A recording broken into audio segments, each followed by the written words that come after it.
অৰ্থ হইছে গু গু পদে অজ্ঞান আন্ধাৰ বুজায় আৰু ৰু শব্দে পোহৰ বুজায় অৰ্থাৎ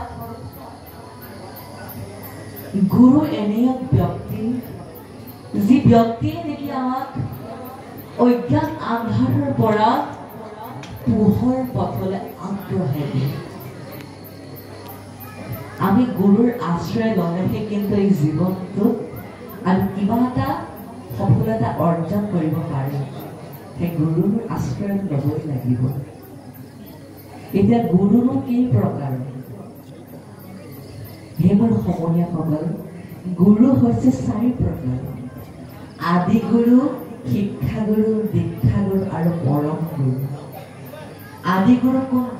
আমাৰ মা দেউতা হৈছে আদি গুৰু স্কুলত আমাক যিয়ে শিক্ষা প্ৰদান কৰে শিক্ষাগুৰু দিয়ে আমাক যিয়ে সজন শৰণ ভজন দিয়ে সেয়ে হৈছে আমাৰ দীক্ষাগুৰু আৰু যিয়ে আমাক পৰম গতি দিয়ে মুক্তি দিয়ে সেয়ে হৈছে আমাৰ পৰম গুৰু কৃষ্ণ সেয়ে আমি প্ৰথমতে সদায় আদি গুৰু অৰ্থাৎ মা দেউতাৰ আশ্ৰয় ল'ব লাগিব মা দেউতাক আমি সন্মান কৰিব জানিব লাগিব মা দেউতাক সেৱা শুশ্ৰূষা কৰিব জানিব লাগিব তেতিয়াহে আমি পৰম গুৰু কৃষ্ণক আমি কৰিব পাৰিম হেমৰ সমনীয়াসকল আমি সদায় জন্ম হৈ কিন্তু প্ৰথমতে মা দেউতাৰ নামটো লওঁ তাৰ পাছতহে আমি ভগৱন্তৰ নামটো লৈ পৰম গতি ক'বলৈ গ'লে তো মা দেউতাই ভগৱন্তৰ নামটো ল'বলৈ শিকাই দিয়ে আমাক ভগৱন্তৰ নামটো ল'বলৈ মা দেউতাই শিকায় শিকোৱাৰ বলতহে আজি আমি ভগৱন্তৰ নাম বা এই গুণানুকীৰ্তন কৰি আছো যদি আমাৰ মা দেউতাই আগবঢ়াই নিদিয়ে আমি কিদৰে ভাগৱত কীৰ্তন কৰিব পাৰিম আমি নোৱাৰো কেতিয়া লগতে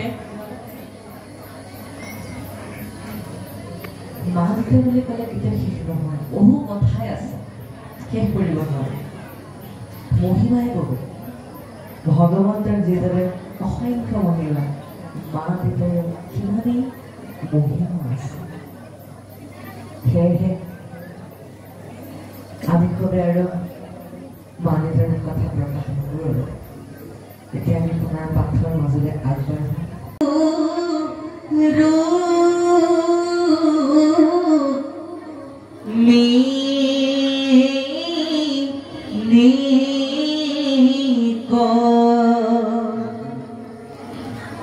কৃষ্ণ যেবে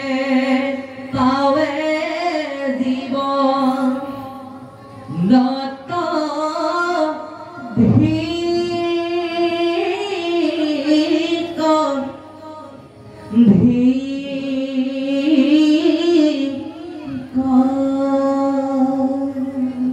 কৃষ্ণ কৃষ্ণ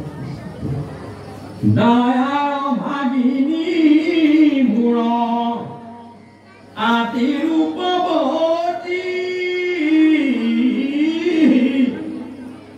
নিন্দিবু মই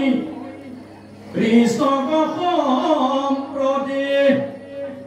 হেন শুনি ভীষ্ম কৰ ভয়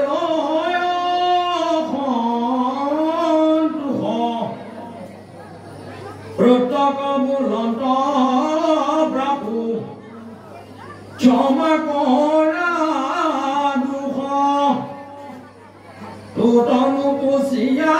মই পুচিলো আনত এতেকে কষ্ট তই কৰ সমনত বংশৰতো তাই মুগ দিয়া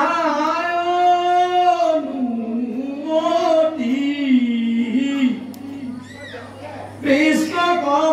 বন্ধ কৰে মেলু